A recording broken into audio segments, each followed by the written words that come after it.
Hi friends, I Mahesh, educator and Unacademy యాప్ని ఫ్రీగా download చేసుకోండి. డిస్ప్లే మీద కనబడుతున్న ఈ లింక్ని కింద డిస్క్రిప్షన్ బాక్స్లో ఇవ్వడం జరిగింది. ఆ లింక్ని మీరు క్లిక్ చేయడం ద్వారా మమ్మల్ని ఫాలో చేయవచ్చు. అండ్ మేము అర్థమెటిక్స్ అండ్ రీజనింగ్ నుంచి ప్రతి టాపిక్ పైన షార్ట్కట్స్తో కూడిన ట్రిక్స్ని అప్లోడ్ చేయడం జరుగుతుంది. మా ఛానల్ యొక్క అప్డేట్స్ని పొందాలనుకుంటే సబ్స్క్రైబ్ బటన్ పైన క్లిక్ చేయండి, పక్కనున్న బెల్ ఐకాన్ పైన క్లిక్ చేయండి. హాయ్ ఫ్రెండ్స్, వెల్కమ్ టు మన విద్య. Telangana SA paper mathematics part complete explanation 2018. So friends, ఇది మనకు రీసెంట్లీ జరిగిన ఎగ్జామ్ పేపర్ ఫ్రెండ్స్. ఇక్కడ మనకి మ్యాథ్స్ పైన 100 క్వశ్చన్స్ ఉన్నాయి అండ్ 100 కూడా డిఫరెంట్ మోడల్ క్వశ్చన్స్ ఫ్రెండ్స్. అవన్నీ కూడా మీ కాంపిటేటివ్ ఎగ్జామ్స్ కూడా ఉపయోగపడతాయి. ముఖ్యంగా పోలీస్ కానిస్టేబుల్ ఎగ్జామ్ రాసేవారు, అదేవిధంగా VRO ఎగ్జామ్ రాసేవారికి చాలా ఉపయోగపడే ఈ వీడియోని కంప్లీట్గా వాచ్ చేయండి ఫ్రెండ్స్. ఇది part 5 friends. Already 1, 2, 3, 4 parts upload చేశాము. ఇది 5th పార్ట్ ఉంది ఫ్రెండ్స్. సో అక్కడ ఉన్న క్వశ్చన్స్ ఇక్కడ ఉన్న క్వశ్చన్స్ డిఫరెంట్గా ఉంటాయి. సో అన్ని క్వశ్చన్స్ కలిపి చూడండి. మీకు ఏదైనా డౌట్స్ ఉంటే కూడా నాకు కామెంట్ రూపంలో పెట్టండి ఫ్రెండ్స్, దానికి రిప్లై ఇస్తారు. సో ఈ వీడియోలో మనం నేర్చుకోబోయే క్లాసెస్. సో ఫస్ట్ క్వశ్చన్, 6, 9, 15లచే భాగించగా 5 శేషం వస్తువు ఉండే 7 యొక్క గుణిజాల్లో అతి కనిష్ట సంఖ్య ఏది? సో ఫ్రెండ్స్, ఇక్కడ 6, 9, 15లచే భాగించబడాలి. ప్రతి సందర్భంలో 5 శేషం రావాలి. అలా ఉండే నంబర్లలో 7 యొక్క గుణిజాల్లో అతి కనిష్ట సంఖ్య కావాలి friends. So first of all మనకి కావాల్సింది 6, 9, 15లచే భాగించబడే సంఖ్య. సో దీనికోసం మనం ఏం చేస్తామంటే వీటికి ఎల్సిఎం ఫైండ్ అవుట్ చేస్తాం. సో ఎల్సిఎం అంటే లీస్ట్ కామన్ మల్టిప్లయర్. సో వీటికి వచ్చేసి ఎల్సిఎం మనకి 90 వస్తుంది ఫ్రెండ్స్. సింపుల్గా చెప్పచ్చు, 19 6 90 అని చెప్పి 15 6 90 అని చెప్పచ్చు. సో 90 అనేది ఇక్కడ మనకి లీస్ట్ కామన్ మల్టిప్లయర్ అవుతుంది.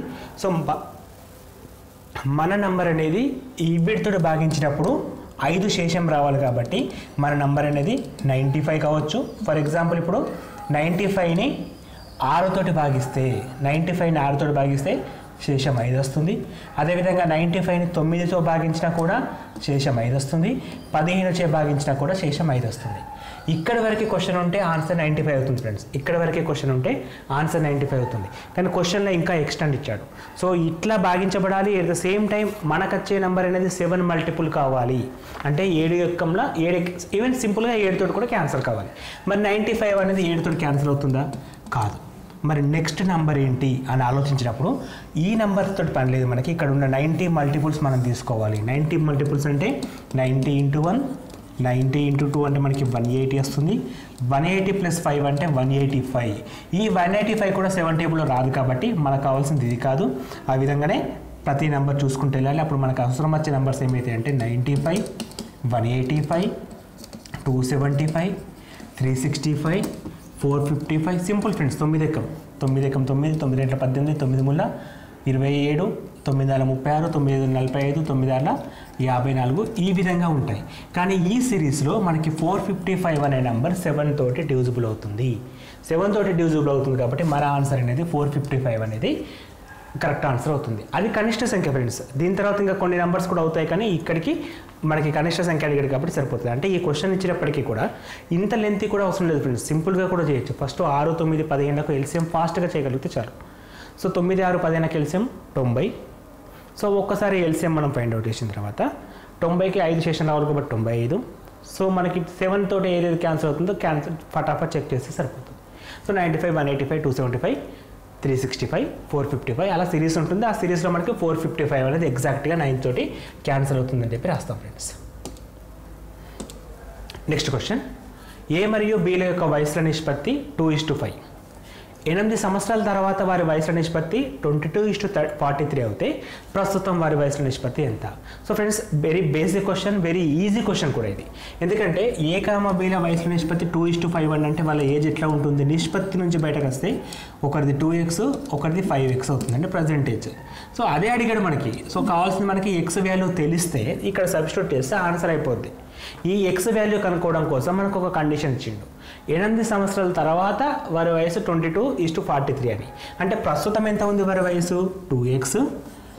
8 సంవత్సరాల తర్వాత అంటే 2x + 3. మళ్ళీ మనకి ఇచ్చింది నిష్పత్తి కాబట్టి డైరెక్ట్గా సెకండ్ పర్సన్ కూడా తీసుకుంటున్నాను. Second person 5x + 8 = 22:43. ఇది సింప్లిఫై చేస్తే మనకి x వస్తుంది. ఎక్స్ని తీసుకొచ్చి ఇక్కడ రాస్తే ఆన్సర్ సరిపోతుంది.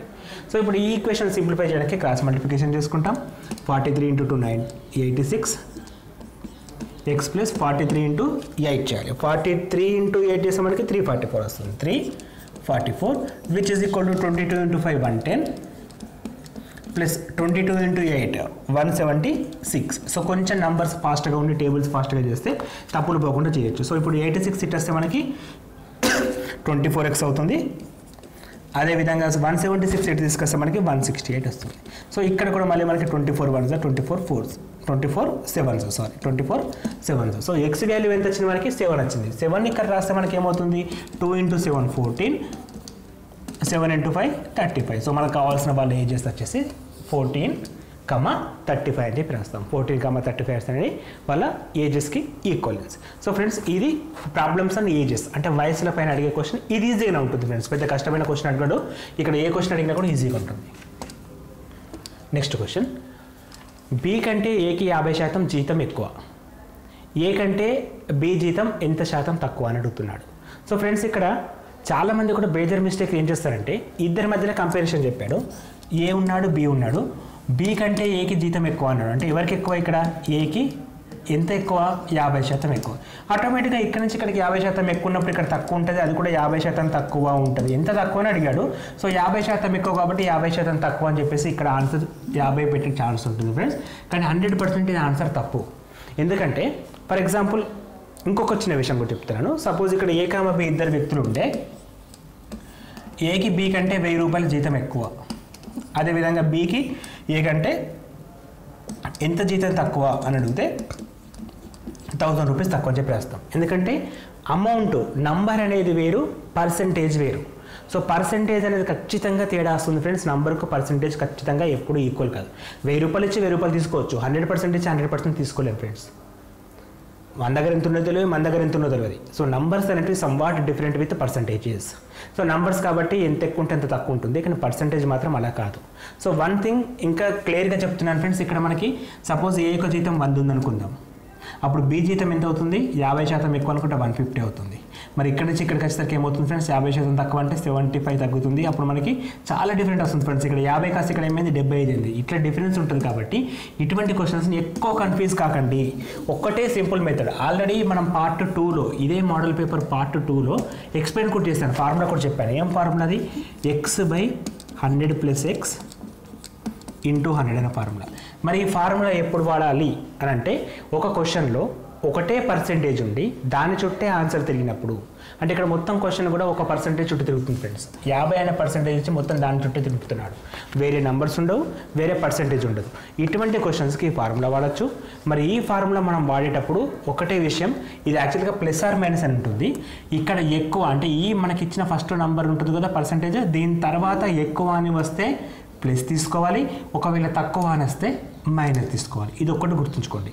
ఇక్కడ ఎక్కువ అని వచ్చేది కాబట్టి ప్లస్ తీసుకుంటున్నాను. ఇప్పుడు సబ్స్టిట్యూట్ చేస్తే ఎక్స్ అంటే 50 వాడు ఇచ్చింది. సో 100 + x 100 + x అంటే మళ్ళీ 50 × 100 అనే ఫార్ములా సరిపోయింది.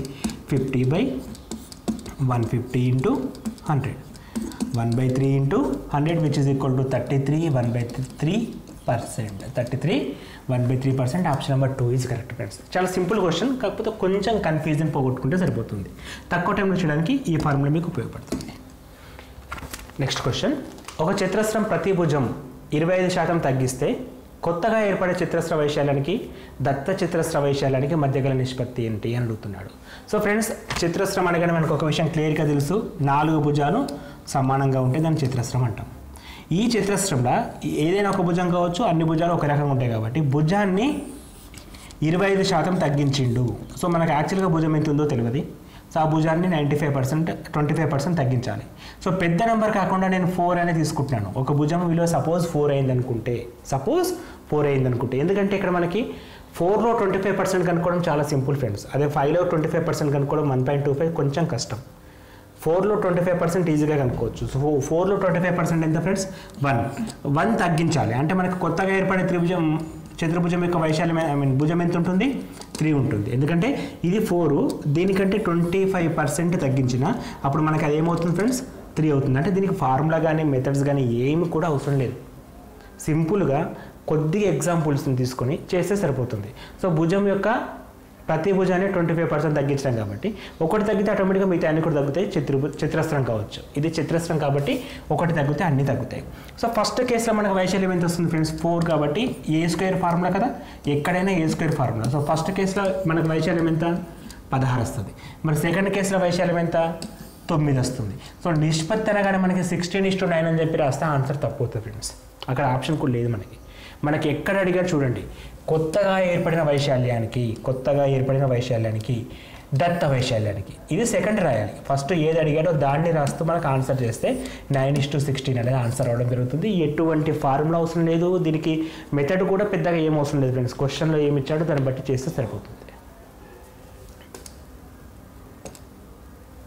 నెక్స్ట్ క్వశ్చన్, ఏబీసీలు విడివిడిగా ఒక పనిని 12, 8, 6 గంటల్లో పూర్తి చేయగలరు. ముగ్గురు కలిసి 2 గంటల పని చేసిన తర్వాత సి పనిని వదిలి వెళ్ళాడు. మిగిలిన ఇద్దరు కలిసి ఆ పని పూర్తి చేయడానికి పట్టే సమయం ఎంత అని అడుగుతున్నాడు. అది కూడా నిమిషాలలో చెప్పాలి. Okay friends, first of all మనకి ఇచ్చిన డేటా ప్రకారం ఏమంటున్నాడు? ఏబిసి. ఏబిసి అనే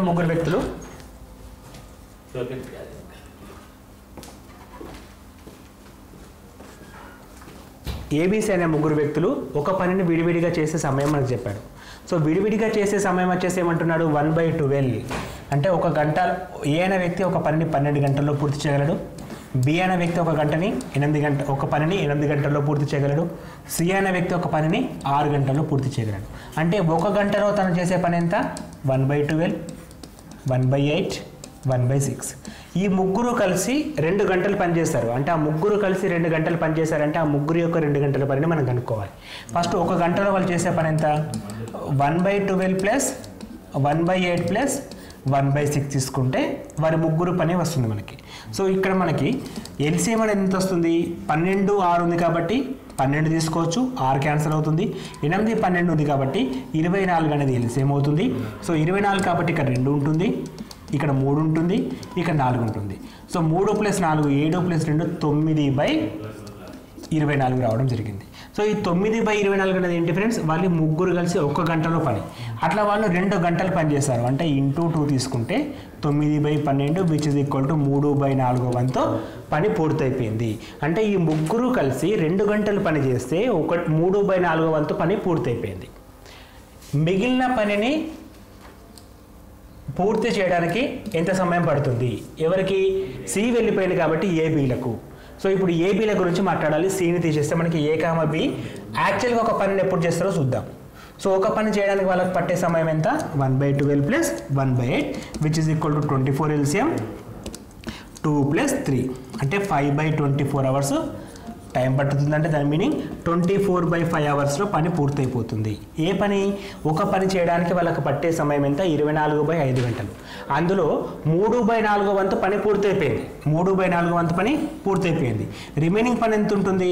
1/4 మాత్రమే ఉంటుంది. అంటే 1/4 వంతు పని చేయడానికి వాళ్ళకి ఎంత టైం పడుతుంది ఫ్రెండ్స్? 1/4 చేసేస్తే మనకి 6/5 అవర్స్ పడుతుంది. 6/5 అవర్స్. సో 6/5 అవర్స్ అనేది మనకి ఆప్షన్లో ఎక్కడ కూడా కనబడట్లేదు. మళ్ళీ క్వశ్చన్లో మనకి నిమిషాలలో ఎంత అని అడుగుతున్నాడు.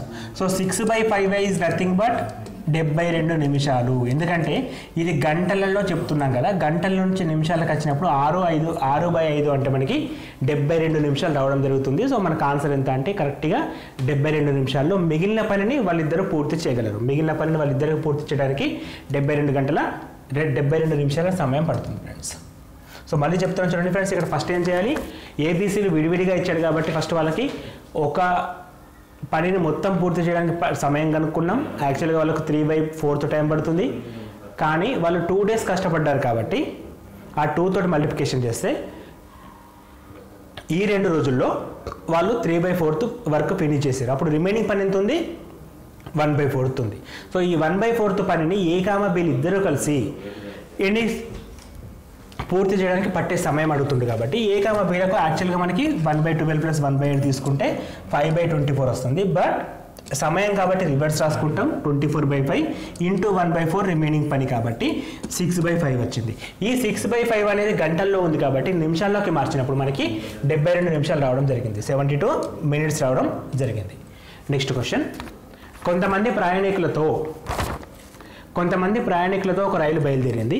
మొదటి స్టేషన్లో 3 ఒక వంతు ప్రయాణికులు దిగిపోగా 280 మంది ప్రయాణికులు లోనికి ప్రవేశించారు. రెండో స్టేషన్లో ప్రయాణికుల్లో సగం మంది దిగిపోగా 12 మంది లోనికి ప్రవేశించారు. ఇప్పుడు రైల్లో ప్రయాణికుల సంఖ్య 248. అయితే ప్రారంభంలో ఉన్న ప్రయాణికులు ఎంతమంది అని అడుగుతున్నాడు. సో ఫ్రెండ్స్, ఈ క్వశ్చన్లో ఫస్ట్ ఆఫ్ ఆల్ ఇటువంటి క్వశ్చన్స్ అన్నీ కూడా ఎండింగ్ నుంచి చేస్తే సింపుల్గా అవుతాయి. ఎందుకంటే ఇప్పుడు ప్రయాణికులు ఎంతమంది ఉన్నారు ఫ్రెండ్స్ రైల్లో? ఇప్పుడున్న ప్రయాణికుల సంఖ్య 248. సో ఈ 248లో ఎంతమంది కొత్తగా యాడ్ అయ్యారు? రెండో స్టేషన్లో కొత్తగా యాడ్ అయిన వాళ్ళు 12 మంది. కాబట్టి 12 మందిని తీసేస్తున్నారు. అంటే రెండో స్టేషన్లో ఎక్కని వాళ్ళు ఎంతమంది చూస్తే 236 వస్తుంది. సో ఈ 236 మంది దిగిపోగా మిగిలిన వారు ఎంతమంది దిగిపోయారు? సగం మంది దిగిపోయారు. అంటే ఈ 236 మంది దిగిపోయారు అని మీనింగ్. అంటే 236 మంది ఉన్నారు, 236 మంది దిగిపోయారు. అప్పుడు మొత్తం మంది ఎంత అవుతారు ఫ్రెండ్స్? మనకి 472 మంది వస్తారు. అంటే ఒకటో స్టేషన్ నుంచి రైలు బయలుదేరిన తర్వాత రైల్లో 472 మంది ఉండే. కానీ ఒకటో స్టేషన్లో 280 మంది కొత్తగా ప్రయాణించారు. 280 మంది కొత్తగా ప్రయాణికులు ఎంటర్ అయ్యారు. సో 280 మంది కొత్తగా ఆడారు అని చెప్పేసి ఆ నెంబర్ని ఇప్పుడు మనం రెడ్యూస్ చేసుకోవాలి. సో ఒకటో స్టేషన్లో మనకి కొత్తగా ఆడిన వాళ్ళు ఎంతమంది అని అంటే 280 మంది కొత్తగా ఆడారు. కాబట్టి ఈ 280ని మనం రెడ్యూస్ చేసుకోగలిగితే 192 వస్తుంది ఫ్రెండ్స్. 192 వస్తుంది. ఈ 192 యాక్చువల్గా ఎక్కడి నుంచి వచ్చిందంటే మొదటి స్టేషన్లో 1/3 వంతు ప్రయాణికులు దిగిపోగా మిగిలిన వారు. అంటే వీళ్ళు ఎంతమంది? 2/3 వంతు మంది. అయితే 1 ఎంత అని చెప్పి చేస్తే సరిపోతుంది. సో దానికోసం మనం 2 = 192 ఎలా వస్తుంది ఫ్రెండ్స్?